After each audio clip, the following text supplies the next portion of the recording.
டேய் மச்சான், என்ன நடுவோரத்தில் படுத்துக்கிறதா? அது ஒன்றும் இல்லை மச்சான், அது தெரியுதா, அதான் என் வீடு. இன்னும் கொஞ்ச நாள் அது இடிச்சுட்டு ஏர்போர்ட்டு கட்டுவானுங்க. ஏர்போர்ட்டு கட்டினதுக்கப்புறம் நான் நடுத்தருக்கு தான் வரணும். அதான் முன்னாடி நடுத்தரில் வந்து இடத்த பூச்சின்னு படுத்துட்டேன்டா. சென்னையே டிராஃபிக்கில் தத்தளிக்குது. அந்த டிராஃபிக்கை குறைக்க தான் இங்கே ஏர்போர்ட்டே கட்டுறாங்க. இங்கே ஏர்போர்ட் வந்தால் நாட்டோட வளர்ச்சிக்கு நல்லதானே? படிக்க ஸ்கூல் இல்லை, உடம்பு சரியில்லைனா போகிறதுக்கு ஆஸ்பத்திரி இல்லை. இதெல்லாம் வளர்ச்சி பண்ணாமல் சோறு போகிற விவசாய நிலத்தை அழிச்சிட்டா வளர்ச்சி வந்துடுமா? நீ நினைக்கிற மாதிரி தான் இல்லைடா. கொடுக்குற நிலத்துக்கு 3 மடங்கு பணமும் கொடுத்து வீட்டுக்கு ஒருத்தவங்களுக்கு வேலையும் கொடுக்குறாங்க. ஏர்போர்ட் கட்டினதுக்கப்புறம் ஏர்போர்ட்டை சுற்றி வீடு கட்டுறதுக்கு இடமும் தராங்க. ஏர்போர்ட் வந்தால் மூட்டை தூர வேலை தான் கொடுக்க போகிறீங்க.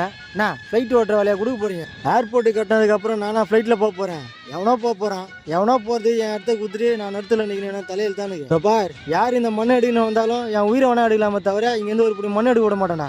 டேய், நீ என்னதான் கத்துனாலும் ஆட்சியே அவங்க கையில் இருக்குது. அவங்க நினச்சாங்கன்னா திட்டத்தை ஈஸியாக கொண்டு வர முடியும். டேய் மச்சான், அந்த ஆட்சி அதிகாரத்தை கொடுத்ததே மக்கள் தான்டா. மக்கள் நினச்சா ஈஸியாக அந்த ஆட்சியை மாற்ற முடியல. உங்களுக்கு 1000 ரூபா வேணும்னு சண்டை போட்டே இல்லை? அந்த 1000 ரூபா வேணும்னா இந்த மாதிரி திட்டம் வந்தால் தான். ஆமாம், இல்லை இலவசமாக 1000 ரூபா கொடுப்பாங்கல்ல. சரி, இந்த பிரச்சனையை எங்கள் அண்ணன் நாளைக்கு வராரு, அவர் பார்த்துக்கிட்டோம். நான் கிளம்புறேன்.